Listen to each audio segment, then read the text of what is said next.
wabarakatuh. Bapak Ibu kaum muslimin yang berbahagia, untuk hari ini yang akan bertindak menjadi imam dalam salat kita adalah pimpinan ranting Muhammadiyah, yaitu Saudara Zulhiman. Untuk khatib hari ini adalah Saudara Kakanda Dr. Andus Iskandar. Dan sholat akan kita mulai jam 8 WIB sesuai dengan yang telah diumumkan. Demikian, marilah kita sama-sama berdiri menyusun shaf. Assalamualaikum warahmatullahi wabarakatuh.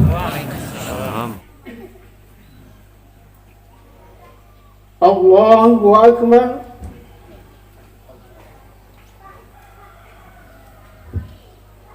Allahu Akbar.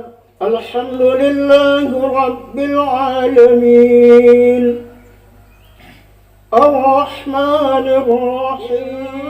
هذا لفي الصحف الأولى صحف إبراهيم وموسى. الله أكبر.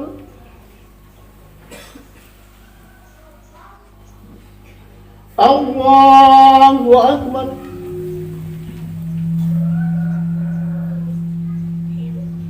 الله أكبر. الله أكبر.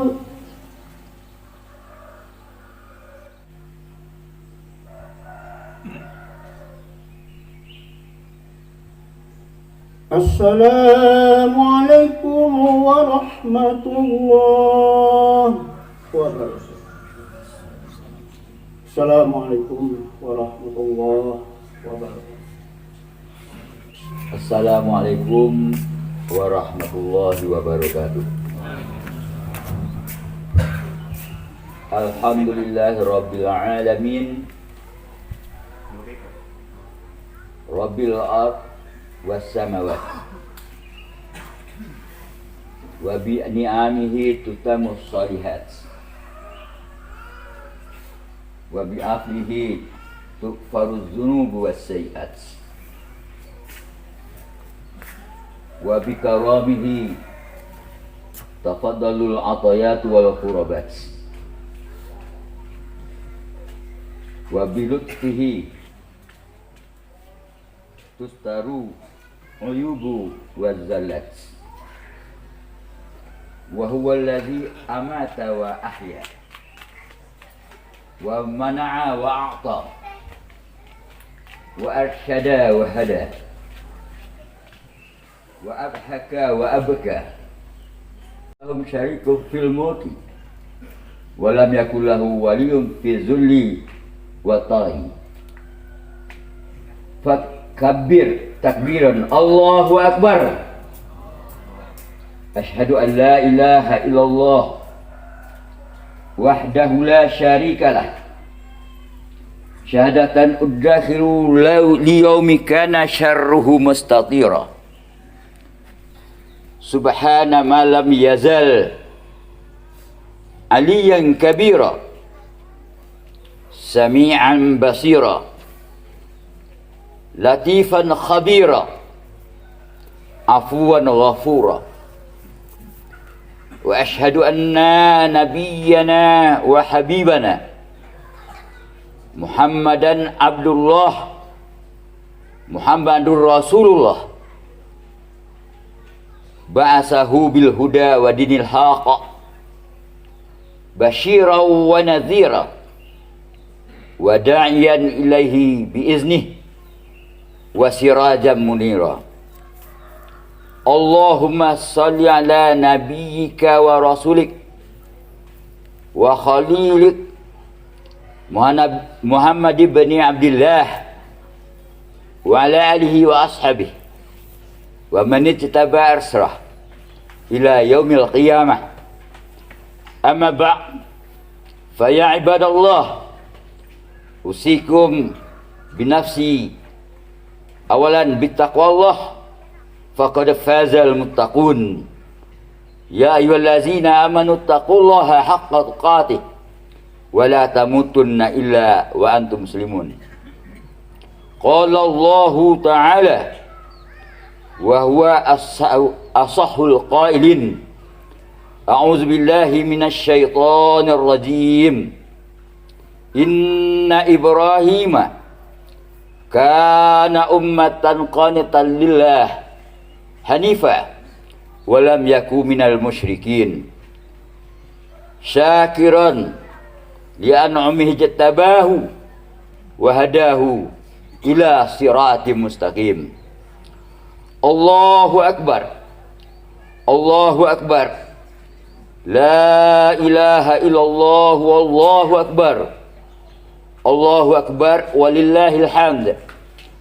Allahu akbar kabira, walhamdulillahi katsira, wa subhanallahi bukratan wa asila. La ilaha illallah, wallahu akbar, Allahu akbar, walillahil hamd. Allahu akbar, la ilaha illallah wahdah, sadaqa wa'dah, wa nasara 'abdah, wa 'azza jundah, wa hazamal ahzaba wahdah. La ilaha illallah, wallahu akbar, Allahu akbar, walillahil hamd. Kaum muslimin, kaum muslimat, undangan Allah di hari yang besar ini, hari Id ini, semoga kita semua dikasihi oleh Allah, dikasihi oleh Rabbul Jalal, dikasihi oleh Ar-Rahman dan Ar-Rahim, oleh Ad-Dafi' dan Asy-Syafi', dikasihi oleh yang Maha Pengasih lagi Penyayang, Maha Mengetahui lagi Maha Bijaksana, Maha Mengobat dan Maha Menolak bala. Allahu akbar, Allahu akbar, walillahil hamd. Kaum muslimin, kaum muslimat rahimakumullah.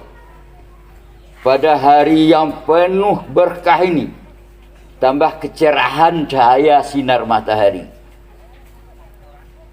memantul ke dalam hati, maka hati yang bersih dan beninglah yang akan menangkapnya. Sedangkan hati yang gelap dan gulita pasti tetap buta walaupun di alam yang bercahaya. Kaum muslimin, kita berharap hati yang bersih, suci. Maka di balik hati yang bersih dan suci ini terpancarlah wajah-wajah yang cerah dan ceria. Kita kembali mengumandangkan takbir, menaikkan tahlil, dan mempertebal tahmid, tanda pengagungan dan membesarkan, tanda pengakuan ketuhanan, dan tanda kesadaran terhadap nikmatnya yang banyak. Takbir berarti pengagungan, tahlil adalah pengakuan la ilaha illallah Muhammadur Rasulullah. Tidak ada Tuhan yang harus diikuti perintahnya, tidak ada Tuhan yang akan diabdi, tempat beribadah hanya Allah. Tidak ada hawa nafsu yang menjadi Tuhan, tidak kemauan yang menjadi Tuhan, tidak kepentingan yang menjadi sembahan. Allahu akbar, Allahu akbar, walillahil hamd.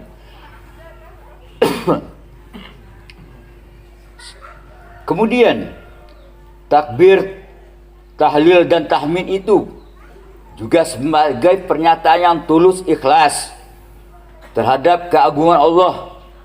Pengakuan kita terhadap diri berupa keyakinan diri kita tak punya apa-apa, diri kita dhaif dan papa, diri kita lemah dan kekuatannya sangat terbatas. Kita memuji Allah sebagai wujud syukur yang dalam atas segala limpahan yang diberikan Tuhan. Tanda kasih sayang, rahmat dan nikmatnya banyak kepada kita. Alhamdulillah, kita kembali kepada kegembiraan, kepada kebahagiaan dalam suasana Idul Adha pada hari ini. Rugilah orang-orang yang menghindarkannya, rugilah orang-orang yang menjauhinya. Karena orang yang mendekat kepada tempat ini ialah orang yang bertakwa, yang menjauh adalah sebaliknya.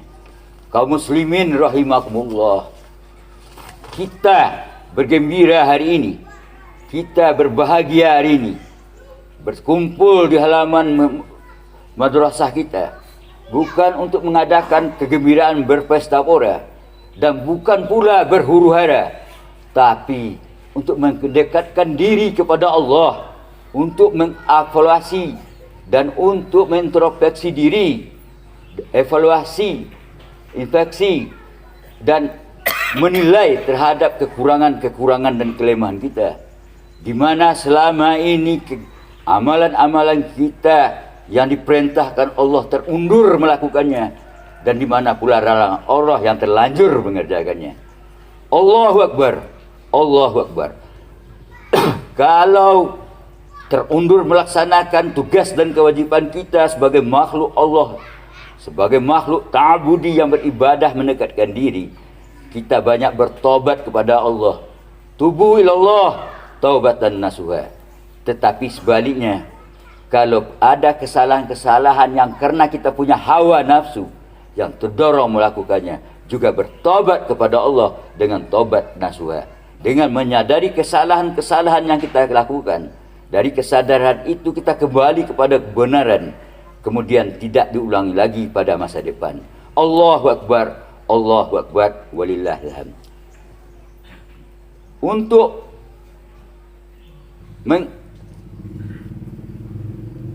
mengastropeksi, untuk mengevaluasi diri, adalah mencari kelemahan kita, mencari cacat kita masing-masing, mencari lemah kita. Sebab orang yang bisa hanya tidak mau mengevaluasi diri, tidak mau menganggap diri kurang lemah, tidak mau menyalahkan dirinya kalau salah, termasuklah sifat sombong yang akan mengarah kepada sikap Fir'aun, la'anahullah. Kesombongan akan membawa kehancuran, tapi evaluasi diri akan mengakibat perbaikan. Rasulullah sallallahu alaihi wasallam bersabda, yang diriwayatkan oleh beberapa ahli hadis.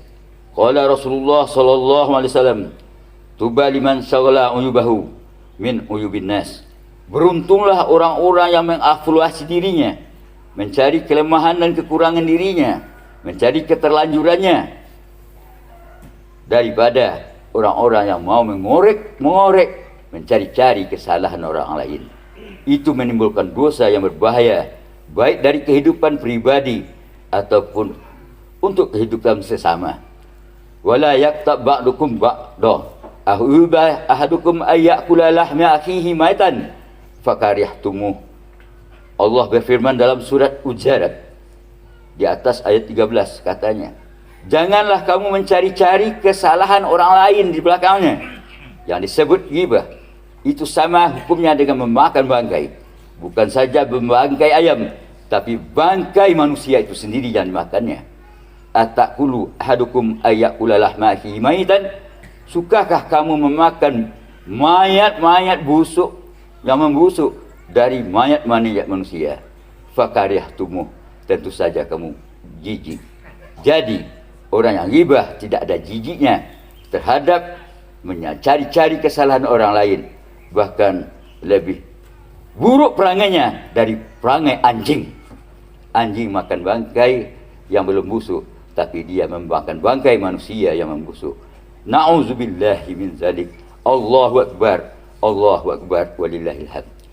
Kaum muslimin, kaum muslimat sidang jamaah rahimakumullah, dari peristiwa ini, di samping kita mendekatkan diri kepada Allah, tentu ada beberapa hikmah hari raya Idul Adha ini. Yang pertama ialah untuk mendekatkan diri, mencari hikmah-hikmahnya, dan di samping kita mengkaji tarikh, mengkaji histori, peristiwa bersejarah di masa lampau yang berkaitan dengan Idul Adha, yang berkaitan dengan Idul Al-Qurban. Kaum muslimin rahimakumullah, sekurang-kurangnya kita ambil dari sekian banyak hikmah-hikmah hari raya kurban ini, Hari Raya Adha ini paling kurang dapat oleh kita 3 hikmah untuk kita pelajari, untuk kita pahami, dan untuk kita terapkan di tengah kehidupan pribadi serta disebarkan di tengah hidup bermasyarakat sesama kaum muslimin rahimakumullah.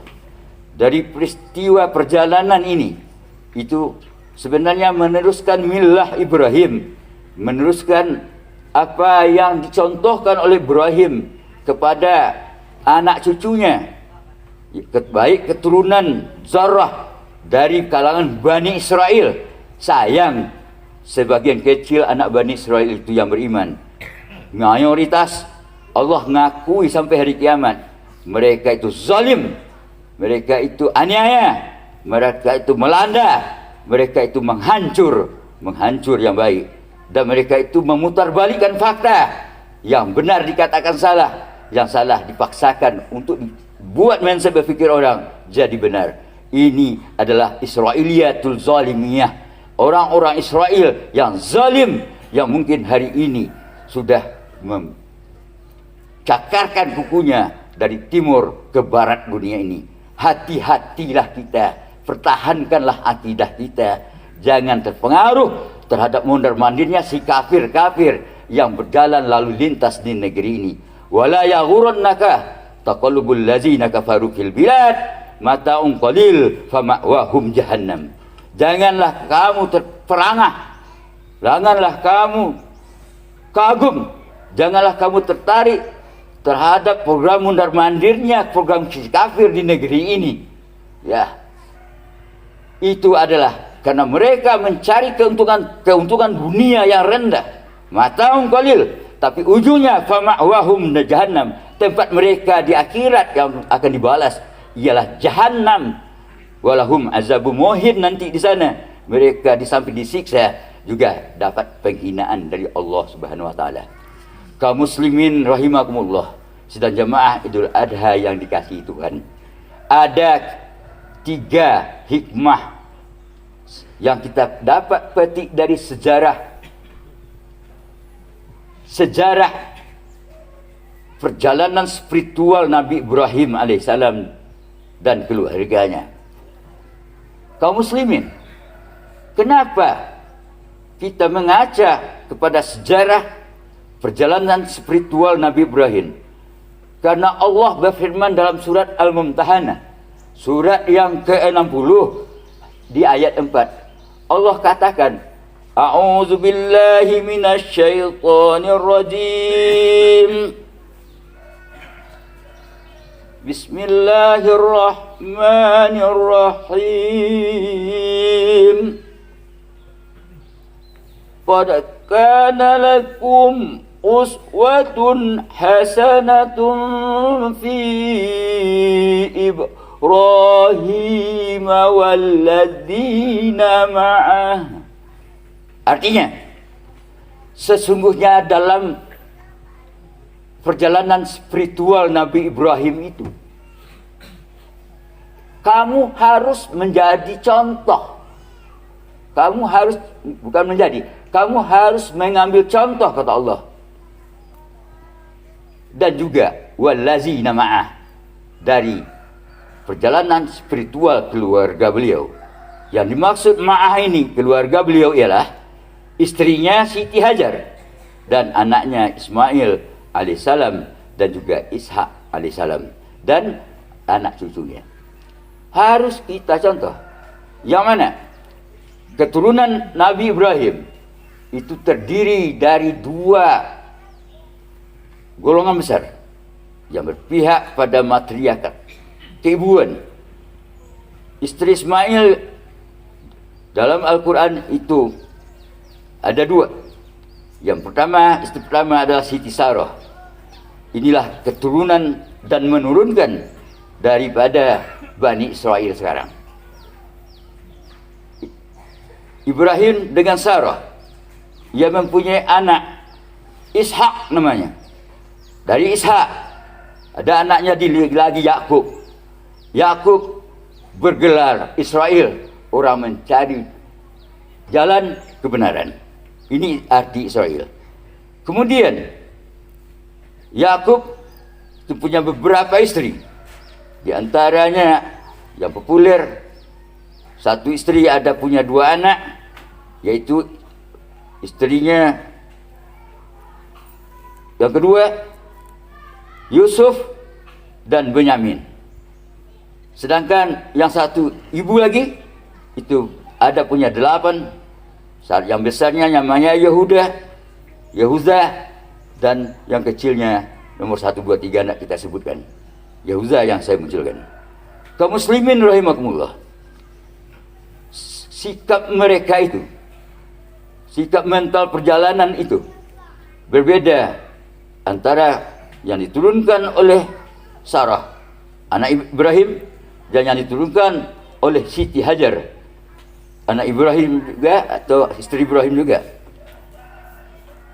Yang jatuh ke Bani Israel ialah yang jalur Siti Sarah, sedangkan jalur Siti Hajar itu ada La Ismail, ada Adanan, ada Murrah, ada ke bawahnya sampai kepada Hashim, Bani Muttalib, kemudian sampai kepada Abdullah, sampai kepada Nabi Muhammad Rasulullah sallallahu alaihi wasallam. Jadi Abdullah bin Abdul Muttalib bin Hashim bin Ka'ab bin Luwai dan seterusnya ke atas bin Adnan sampai ke atas bin Ismail bin Ibrahim alaihissalam. Jadi berarti jalurnya jalur Siti Hajar. Kaum muslimin rahimakumullah. Adapun ketika keturunannya itu lahir mempunyai 10 orang anak, maka tertumpahlah sayang Nabi Ibrahim kepada Nabi Ishak, kepada Yusuf, sehingga timbul cemburu kakak-kakaknya, sehingga dilemparkan ke telaga tua, dibawa oleh kafilah ke Mesir, dan dituduh lagi pencuri 3 dirham, dan dituduh lagi ia sebagai budak bukan adik kandungnya. Mereka semuanya ke Mesir. Kemudian di Mesir dia berkembang biak, sehingga dengan kehendak Allah, dengan izin Allah, Yusuf itu menjadi khazainul Misra, yaitu menjadi bendaharawan negara Mesir. Nah, di sana berkembang biaklah Bani Israel. Jadi di sanalah keturunan Ishak berkembang. Akhirnya ayahnya, ibunya dibawa ke sana, berkembang biak di sana. Jadi tidak ada kamusnya, ya, lagi yang bernama Bani Israel, bukan Israel, Bani Israel. Keturunan Yakub hanya tinggal di Mesir, di negeri orang, di negeri Fir'aun waktu itu yang disebut Egypt. Kaum muslimin rahimahullah. Karena itu setelah Bani Israel itu di keturunan Musa, ia eksodus, disuruh pindah ke negeri asal Ibrahim, yaitu ke Palestina. Tapi sayang, mereka kerengkang, mereka tidak mau mengikut Musa. Tiba di Teluk Gaza yang disebut Padang Taihun waktu itu, mereka tidak mau masuk Palestina, sehingga tidak bawanya disuruh masuk kota, tidak mau. Ya, wadkhulul qaryata wadkhulul baba wa qulu hittatan naghfir lakum khotayakum fasanazidul muhsinin. Kata Musa kepada Bani Israel itu, hai Bani Israel, masuklah gerbang Palestina ini sambil mengucapkan mohon ampun. Allah akan mengampuni kalian dan Allah akan menambah karunia-Nya kepada kalian. Tapi mereka tidak mau, sehingga akhirnya Musa meninggalkan mereka, Harun meninggalkan mereka, kecer-kacirlah, berserakanlah. Ada yang pindah ke Madinah, ada yang ke Amerika, ada ke sana, tidak ada negaranya. Kaum muslimin rahimakumullah. Jadi kiranya Ibrahim berdoa supaya dijadikan anak keturunannya menjadi pemimpin dunia, maka Allah kabulkan bahwa mereka akan jadi pemimpin dunia, illal ladzina zalamu. Yang tidak bisa jadi pemimpin dunia ialah, kata Allah, keturunan Ibrahim yang zalim, yang menganiaya. Hanya berkuasanya sesaat, besok akan hancur sampai ke akhirat. Allahu Akbar, Allahu Akbar, walillahil hamd. Lalu yang penting kita ambil dari keteladanan Ibrahim ialah yang pertama, kita apapun kondisi kita diuji oleh Allah. Memang ini ujian keimanan. Apa saja beratnya ujian, jangan kita selalu berburuk sangka kepada Allah bahwa Allah meninggalkan kita, bahwa Allah benci kita atas kesalahan kita, bahwa Allah sudah marah kita. Jangan begitu. Tumbuhkanlah harapan kepada Allah. Tidak boleh buruk sangka kepada Allah. Karena dalam suatu hadis dipesankan benar oleh Nabi, innallaha fi zanni 'abdi bi makana abdu ya, fi zanni bi. Artinya Allah akan mempertukarkan perasaan hambanya, dan aku berada dalam sangkaan hambaku kepadaku. Kaum muslimin rahimakumullah, kalau kita bersangka buruk pada Allah, bukan Allah yang buruk, tapi kitalah yang akan celaka. Sesalah-salah kita, tapi ditetapkan sangka kita baik kepada Allah. Allah Ar-Rahman, Allah Ar-Rahim, Allah At-Tawwab, Allah Al-Ghafur.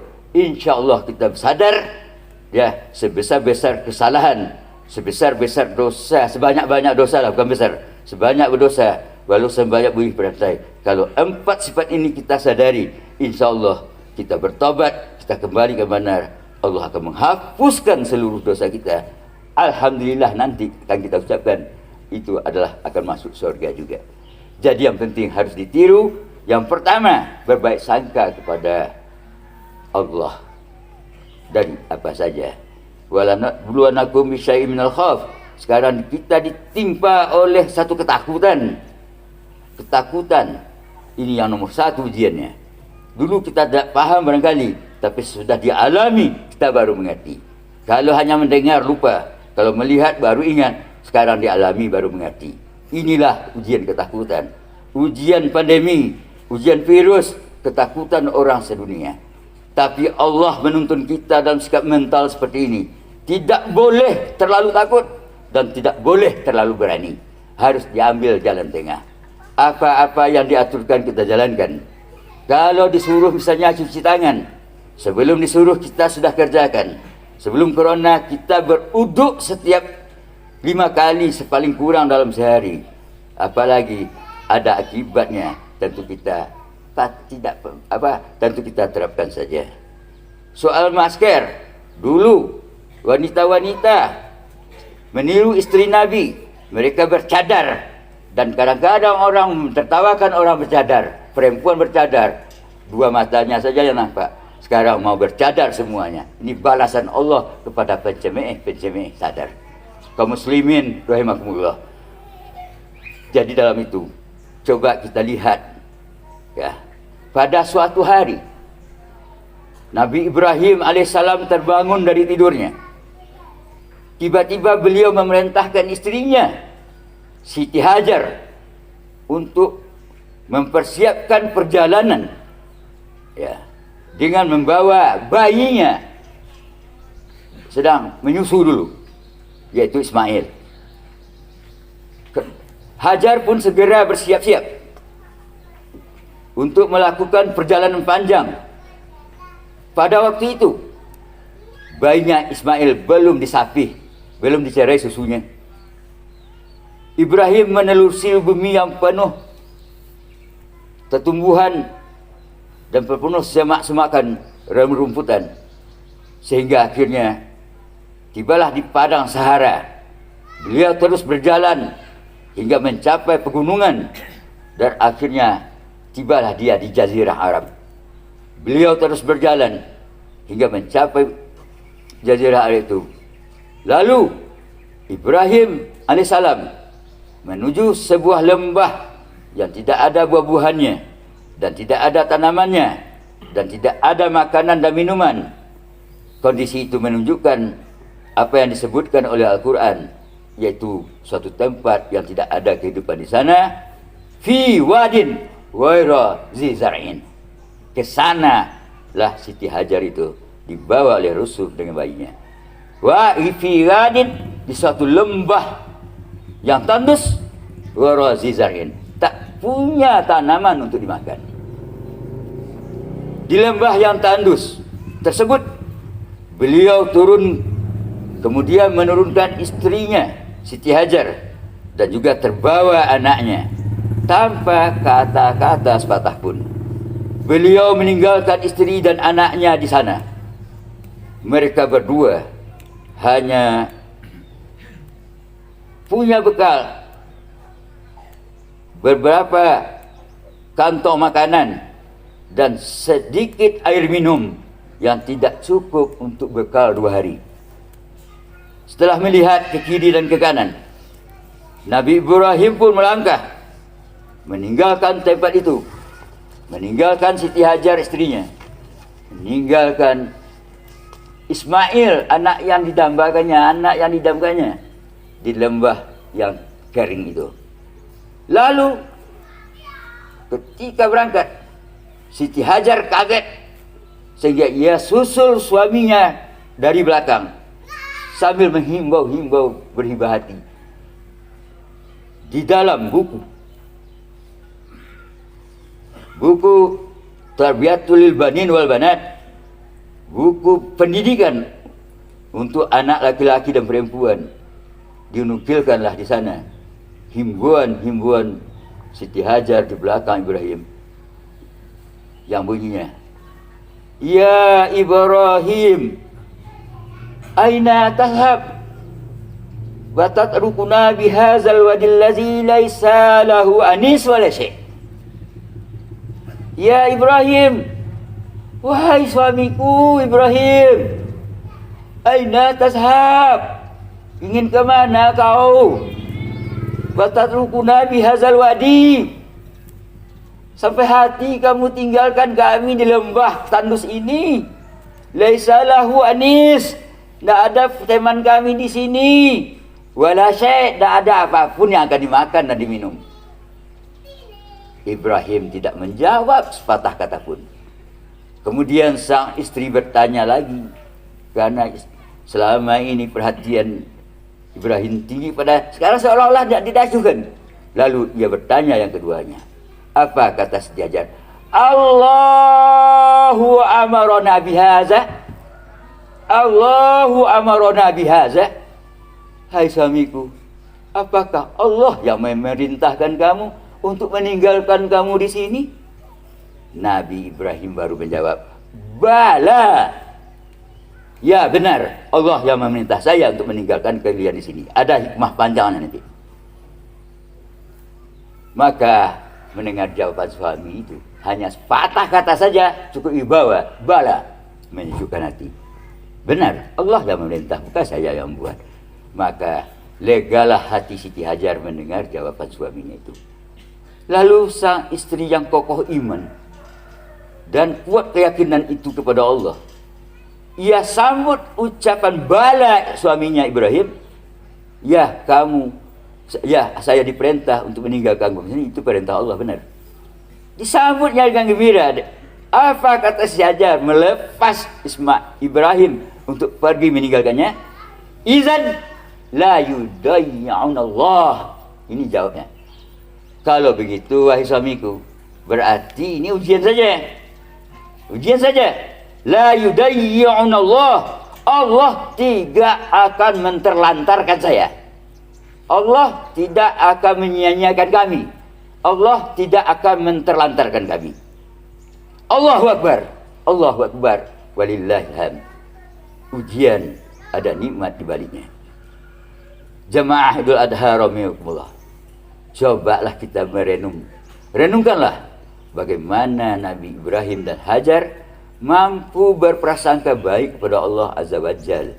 Mereka yang sangat yakin selagi bersama Allah, pasti mereka tidak akan terlantar, pasti mereka tidak akan sakit, pasti mereka tidak akan terkena, ya, tidak bisa dicelakai dan tidak bisa dianiaya. Innallaha ma'ana, Allah bersama kita. Tetapi kaum muslimin, mari kita lihat banyak manusia sekarang yang tidak punya harapan kepada Allah, yang prasangka buruk kepada Allah, ya. Bagaimana? Mengalami penyakit depresi, stres, dan frustrasi, putus asa hidup dalam kehidupan ini sekarang ini. Ternyata itu bukan karena sedikitnya nikmat Allah yang diberikan kepadanya, tetapi rahasianya ialah karena tipisnya husnuzon, hilangnya hilangnya baik sangka kepada Allah Subhanahu wa taala. Padahal Allah punya sunnah, punya aturan. Nikmat Allah itu jauh lebih besar daripada cobaan yang memberatkan. Allah tidak akan menyia-nyiakan orang yang sabar, ya, dari amalan hati seorang hamba. Allah berfirman, A'udzu billahi minasyaitonir rajim. Anni la udhi'u 'amala minkum min zakarin aw unsa. Shadaqallahu azim. Ketahuilah, kata Tuhan, sungguh kami tidak akan terlantarkan, tidak akan sia-siakan amal positif, kerja baik kalian yang bekerja di antara kalian umat Islam ini, baik dia laki-laki atau perempuan. Bergembiralah dalam cobaan, kemudian sedihlah dalam nikmat. Kenapa? Karena kita tahu bahwa ujian nikmat lebih membunuh daripada ujian yang membuktikan ini. Coba lihat Qarun yang kaya, kumpul harta tidak bersaring adanya, akhirnya itu yang menyelimutinya sehingga dia tenggelam dengan hartanya itu ke pusat bumi. Kaum muslimin, jadi kalau kita ada rezeki, jangan malas bersedekah, jangan malas berinfak, ya. Karena zakat, infak, sedekah tidak akan membuat seseorang miskin karena berkurang hartanya karena zakat. Tidak akan membuat orang miskin, sekali-kali tidak. Bahkan Allah menjanjikan, apa janji Allah? Yaitu akan digantinya di dunia ini antara 10 kali lipat sampai 700 kali lipat. Sebaliknya orang yang bodoh, orang yang hatinya kasar, tidak ngerti ketuhanan, akan mencari harta kekayaan dengan tidak menyaring halal haramnya, dengan tidak membandingkan yang sah dan batilnya, dan dengan menghalalkan segala cara. Dengan perkiraan mereka akan mengembangkan aset-aset kekayaannya. Tidak benar itu, sekali-kali tidak benar itu. Hancur Anda nanti. Bahkan yang didapati sebaliknya oleh mereka, kehancuran ekonomi, kegelisahan hidup, kemiskinan, bahkan penjara, tahanan, bahkan nanti kehancuran total seperti Qarun, ditenggelamkan ke bumi Allah ini dengan dia sekali. Allahu Akbar walillahilhamd. Jadi kesimpulan dari nilai-nilai sejarah perjalanan spiritual keluarga Nabi seperti Siti Hajar, ia tidak pernah berputus asa, ia berbaik sangka kepada Allah dalam cobaan ini. Yang kedua, kaum muslimin, nilai yang diambil dari perjalanan spiritual keluarga Nabi Ibrahim, Siti Hajar dan Ismail ialah mereka bersemangat dalam mencari rezeki yang halal dan yang baik. Bersemangat mencari rezeki yang halal dan yang baik. Kita lanjutkan kisahnya. Setelah Ibrahim meninggalkan istrinya dan anaknya untuk kembali meneruskan perjuangan dakwah di jalan Allah, Hajar menyusui Ismail. Sementara dia sendiri mulai merasa kehausan. Panas terik matahari pada saat itu terasa sangat menyengat, hingga terasa mengeringkan kerongkongan. Setelah 2 hari, Siti Hajar berada di padang pasir tandus itu, mulai kehabisan air dan makanan. Hajar dan Ismail mulai kehausan dan kelaparan. Ismail pun mulai menangis. Ibunya mulai khawatir dan berlari-lari kecillah ia dari lembah itu ke mendaki Bukit Sofa. Ia menengok ke sana dan ke sini untuk mencari air, namun tidak ada terlihat oleh pandang matanya setetes air pun. Lalu ia bergegas turun dari Bukit Marwah dan naik ke Bukit Safa lagi, bolak-balik dari Safa ke Marwah sebanyak 7 kali. Namun air juga tidak ditemukan. Allahu Akbar, Allah Maha Besar, Allahur Rahim, tapi Allah di baliknya Maha Penyayang. Dari peristiwa ini dapat kita petik pengajaran penting, yaitu kesungguhan Hajar dalam mencari air. Dia kerahkan seluruh tenaganya untuk turun naik mendaki Bukit Safa dan Marwah. Wah, terus ia berusaha, terus berusaha, walaupun air itu ternyata ada dekat anaknya sendiri, ada dekat kaki Ismail. Ini memberi pelajaran bagi kita supaya bersungguh-sungguh berusaha untuk menjemput rezeki yang akan diberikan Allah dengan segenap kemampuan yang kita miliki. Karena sejatinya kita diperintah bukan untuk mendapat hasil yang banyak, tetapi kita disuruh untuk memaksimalkan usaha. Dari maksimal usaha itulah Allah akan memberi karunia-Nya yang banyak. Kaum muslimin, seandainya dalam keadaan sesulit apa, Rasulullah mendorong kerja keras dengan hadisnya seperti li ayah tatiba adukum husbatan fi zahrihi khairun ayas aluhu ahadan, yu'ti yamnau, yang diriwayatkan oleh Bukhari. Kamu cari seikat kayu api atau kayu bakar, lalu kamu usung di atas pundakmu, dijual nanti beras. Khairun, itu lebih berharga min ayas ala hadan, untuk mengemis ke sana ke sini kepada seseorang, fayu'tihi aw yamnahu, belum tentu dapat diberi atau tidaknya. Nah, ini artinya kerja keras, kayu api pun jadi untuk cari rezeki. Kaum muslimin, namun ada rambu-rambu dalam berusaha. Harus kita berhati-hati memilih mata pencarian rezeki, tidak sembarangan mata pencarian. Kadang-kadang biarlah dahinya berluluk, asal tanduk makan, asal makan saja. Jadi kita harus disaring itu, harus dipertimbangkan mata pencarian kita. Jangan sembarang pilih hari ini. Kenapa? Supaya terhindar dari sumber rezeki yang tidak sah dan terjauh dari hal-hal yang haram. Harta yang tidak sah, dari hasil curian, dari hasil rampokan, hasil korupsi, hasil menghalalkan segala cara, manipulasi, membolak-balikkan data asal dapat uang, itu terkutuk kerjanya. Yang sebenarnya disembunyikan, yang tidak benar dimunculkan. Ini kutukan Allah yang akan datang berdasarkan ayat. Apa katanya? Allazina yaktumuna ma anzalna minal bayyinati wal huda min ba'di ma bayyanahu lin-nasi fil kitab ulaika yal'anuhumullahu wa yal'anuhumul la'inun. Orang-orang yang menyembunyikan data kebenaran setelah jelas olehnya data disulapnya untuk cari keuntungan ini. Mimba dibabayanahu linnas fil kitab. Apa resikonya? Allah katakan, ulaika yal'anuhumullah wa yal'anuhumul la'inun.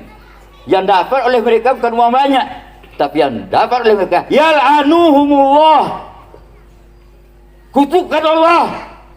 Nanti sebentar lagi wa yal'anuhumul la'inun, akan dikutuk oleh penduduk dunia yang akan mengutuki mereka. Nauzubillah. Terhindarlah kita dari hal yang demikian. Jadi kembali kepada pokok masalah. Yang penting kita kejar cerdas, jangan mencari rezeki itu sembaranganlah. Karena bagaimana? Kalau itu sangat berbahaya dalam kehidupan dunia kita dan akhirat kita kalau sembarangan. Apa kata Allah? Apa kata Rasulullah dari suatu hadis yang diriwayatkan oleh At-Tirmidzi dan disahihkan oleh Imam Az-Zahabi. La yadkhulul jannah, tidak akan masuk surga. Siapa? Lahmun nabata min sutin, orang-orang yang tumbuh dagingnya dari sumber yang haram. Tidak akan masuk surga abadan, selama-lamanya. Masuk apanya? Kena masuk surga, masuk di mana dia nanti? An-naru aula bih, kata Nabi. Maka apilah. Kalau api di dunia itu kesengsaraan hidup, penjara itu. Kalau di akhirat neraka. Fanaru aula bih. Maka apilah yang lebih berhak untuk melahapnya. Hati-hati itu. Allahu Akbar, walillahil hamd.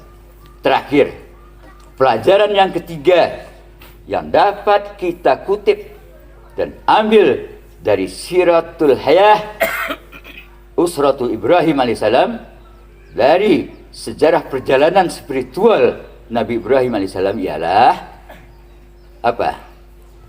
Ibrahim sangat perhatian terhadap generasi. Ini yang penting. Sangat perhatian kepada keturunan. Kalau bahasa kitanya di Minang ini, sangat perhatian kepada anak dan cucu keponakan. Kalau paku kacang balimbiang, anak di pangku, keponakan di bimbing. Jangan sebaliknya. Jangan ditukar balikan. Jangan dirubah-rubah isinya itu. Sampirannya sama. Kalau paku kacang balimbiang, tapi isinya sudah dirubah oleh kondisi. Anak di paku, bukan di pangku. Di paku yang tidak bisa berkutik. Tidak ada pendidikannya.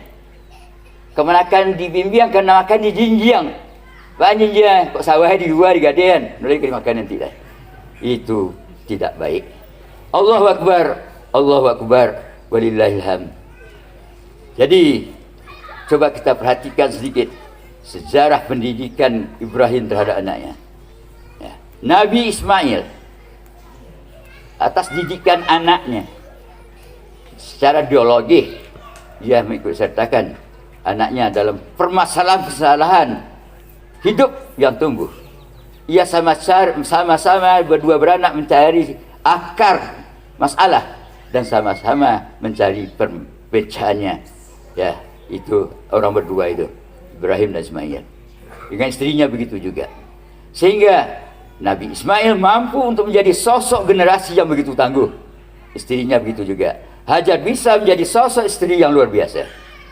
Semuanya itu tidak lebih dari taufik yang diberikan Allah, yang didoakan oleh Ibrahim. Dan juga oleh usaha keras Ibrahim dari perjuangan panjangnya untuk mendidik anak dan istrinya.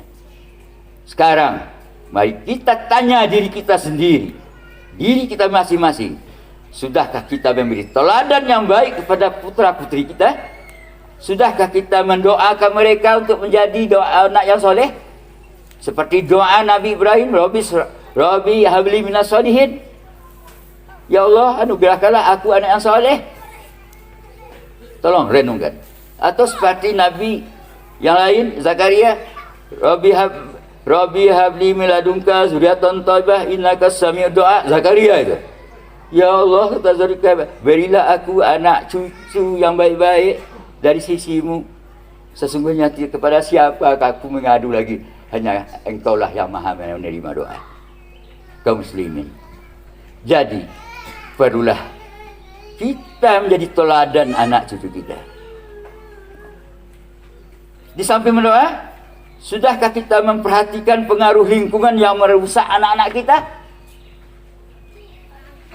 Yang dimasukkan sengaja atau tidak sengaja dari narkoba, pornografi dan sebagainya lewat HP, sudah dikontrol anak kita. Ini perlu mendapat perhatian serius oleh 3 komponen. Perhatian orang tua masing-masing di rumah tangga. Perhatian guru-guru di sekolahnya. Lebih penting lagi, perhatian pemerintah untuk mendidik anak ini. Jangan berlepas tangan saja. Kondisi sekarang, ya,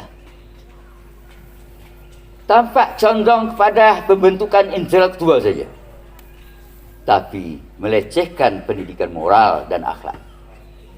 Jangan sampai intelektual saja yang diperhatikan, akan tetapi mental dan spiritualnya yang memperhatikan hari ini harus kita tanggulangi. Jangan bangga terhadap pendidikan yang memacu kecerdasan otak saja dan melupakan pendidikan-pendidikan akhlak, sehingga semakin hari generasi kita semakin menjauh dari agama dan moral. Kita sebenarnya di hati kita menambahkan generasi yang beriman dan bertakwa, mengharapkan generasi yang bergairah beribadah dan berakhlak mulia, ya, bercita-cita untuk membentuk generasi yang berkarakter dan generasi yang patuh kepada orang tuanya dan perhati lingkungan dan masyarakatnya, dan generasi yang tangguh dalam menghadapi tantangan hidup yang besar hari ini, sehingga yang diperlukan mempunyai etos kerja yang tinggi, bekerja dengan penuh dedikasi, memiliki banyak inisiatif dan pemikiran, serta siap untuk bertarung di akhir zaman. Ia mampu untuk berkorban baik harta ataupun jiwa, sebagaimana contoh yang dilakukan oleh Nabi Ibrahim dan keluarganya.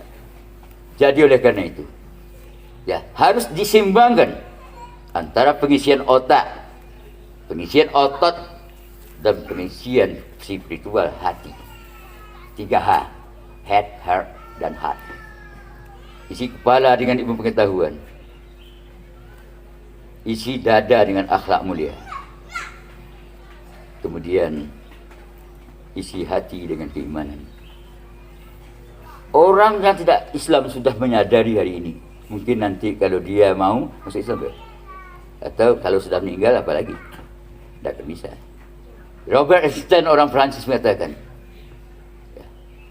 religion without science, Islam, and science without religion is blind. Ya, ilmu pengetahuan tanpa dilengkapi dengan ilmu agama itu adalah sebagaikan seorang buta. Jangan kami memecah masalah, mencari akar masalah saja tidak tahu, sibuk mencari-cari, tidak dapat, karena hatinya tidur. Sebaliknya Einstein mengatakan, dalam artinya sudah saya bacakan tadi, agama, ilmu agama saja tanpa dibarengin dengan ilmu pengetahuan Islam itu suatu kelemahan. Ia terjun di dunia politik tapi tidak berpengetahuan dan politik, tahu. Ia mau menggarap tanahnya, asetnya dalam bidang ekonomi, tapi tidak ada ilmunya dulu, hancur. Dicoba bertanaman cabai tapi tidak berpengetahuan, orang mendapat dadanya, cabainya hancur. Kenapa? Ilmu pengetahuan. Harus ada ilmu pengetahuan. Di samping itu, kadang-kadang dia bertakal pula kepada pengetahuannya. Allah marah, dihancurkan juga. Jadi harus seimbang. Harus penyerahan itu bukan kepada ilmu, tapi penyerahan keberhasilan kepada Allah Subhanahu wa Ta'ala. Jadi perlulah ke depan kadar yang seimbang antara otak dan ototnya, antara otak-otot dan agamanya. Kaum muslimin, kita sudah membuat gagasan di Sungai Jernih, di Talamo ini, bahwa untuk mengembalikan anak kepada akhlak mulia, akhlak baik, akhlak mulia, akhlak yang agung, tidak mau tidak, wajib kifayah rasanya kita mengembalikan anak generasi kita kepada menghafal Al-Quran, kepada memahami Al-Quran, kepada memperdalam Al-Quran, dengan harapan 15 tahun ke depan mereka yang memegang tampuk dunia ini. Barakallahu li bakum fil Qur'anil azim, innahu huwas samiul basir. Dan untuk mengakhiri khutbah kita, mari kita berdoa, ya, dengan tunduk, dengan penuh menundukkan diri kepada Allah dan berharap supaya doa kita dikabulkan. Allahu akbar, Allahu akbar, Allahu akbar, walillahil hamd. Alhamdulillahi rabbil alamin. Wassalatu wassalamu ala Muhammadin khatamin nabiyyin wa ala alihi wa ashabihi ajma'in. Ya Allah, ya Rabbul Alamin, berikanlah anugerah kepada Nabi kami berupa selawat dan salam. Beliau Nabi penutup, dan juga limpahkanlah selawat salam itu kepada para sahabat keluarganya semua. Allah maghfir lil muslimina wal muslimat wal mu'minina wal mu'minat al-ahya'i wal anwat. Innaka sami'un qaribun mujibad da'awat. Wa ya qadiyal hajat. Ya Allah, ya Tuhan kami, kepada siapa kami mengadu? Hanya kepadamu saja. Parah kami ini, baik dari kalangan orang beriman yang muslim. Ampunilah dosa-dosa seluruh orang-orang Islam, baik laki-laki ataupun perempuan. Ampunkanlah segala dosa-dosa orang beriman ini, baik laki-laki ataupun perempuan, baik yang masih hidup di antara mereka atau yang sudah meninggal dunia. Ya Allah, kepada siapa kamu mengadu lagi? Innaka mujibud da'wat. Hanya kepada Engkau lah yang bisa menerima doa kami, keluhan kami. Wa ya qadiyal hajat. Penuhilah ya Allah apa yang kami inginkan ini. Rabbana zalamna anfusana wa illam taghfir lana wa tarhamna lanakunanna minal khasirin. Ya Allah, ya Tuhan kami, memang kami tidak sengaja telah menzalimi diri kami ya Allah. Kalau tidaklah Engkau ampuni ya Tuhan, kami pasti ya Allah akan merugi sepanjang hidup. Allahumma inna na'udzubika minal hammi wal huzni. Ya Allah, kami mohon perlindungan kepadamu, berlindung kepadamu dari lemah semangat ya Allah, dari rusuh-rusuh berkepanjangan, wal khauf, dari rasa takut yang mengkecamuk, wa na'udzubika minal ajzi wal kasli. Kami ya Allah berlindung kepadamu dari sikap mental lemah, fisik yang lumpuh, dan berlindung kepadamu jangan kami bermalas-malasan ya Allah. Allahumma inna na'udzubika minal jubni wal bukhli wa na'udzubika min qahri rijal. Kami berlindung kepadamu ya Allah dari pengecut nak mau menentang yang salah karena takut. Wal bukhli, kami bermohon jangan tanamkan sifat bakhil kikir kepada hati kami ya Allah. Wa na'udzubika, lebih jauh ya Allah, na'udzubika min qahri rijal. Jangan kami menjadi sasaran pemaksaan oleh tokoh-tokoh manusia. Allahumma naji ikhwanana al-mu'minin al-mustada'afina fi Burma. Ya Allah, selamatkanlah saudara-saudara kami yang beriman yang tertindas fi Burma, di Burma, wa fi Suriah, dan di Syria, wa fi Palestin, 11 hari pembantai mereka di Palestin sesudah hari raya kemarin. Wa fi kulli makan ya Allah. Ya Allah, ya Alim ya Hakim. Dan juga selamatkanlah kami-kami yang tertindas di dunia ini, di tempat mana saja di permukaan bumi. Allah masdud alal kuffari zalimin. Ya Allah, tolonglah kami ya menghadapi musuh-musuh kafir yang zalim itu. Ala junudihimul mujrimin, yang tentara-tentaranya melanyau tanpa peri kemanusiaan. Ya Al-Aziz, Ya Jabbar, Ya Mujibas Sailin, Ya Rabbal Alamin. Wahai yang Maha Perkasa, wahai yang Maha Bisa, wahai yang mengabulkan permohonan kami, wahai yang mengatur alam semesta. Allahumma la sahla illa ma ja'alnahu sahlan.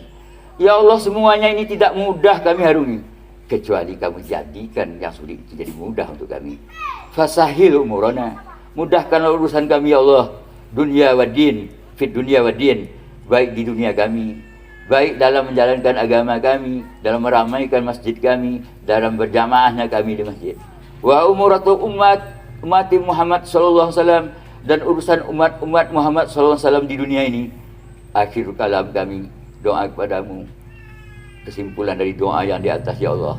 Rabbana atina fid dunya hasanah wa fil akhirati hasanah wa qina azabannar. Ya Allah, ya Tuhan kami, anugerahkanlah kepada kami kehidupan di dunia ini baik-baik saja, dan di akhirat baik-baik saja. Yang lebih jauh ya Allah, peliharalah kami, jauhkanlah kami dari siksaan azab neraka. Subhana rabbika rabbil izzati amma yasifun, wa salamun alal mursalin, walhamdulillahi rabbil alamin. Assalamualaikum warahmatullahi wabarakatuh.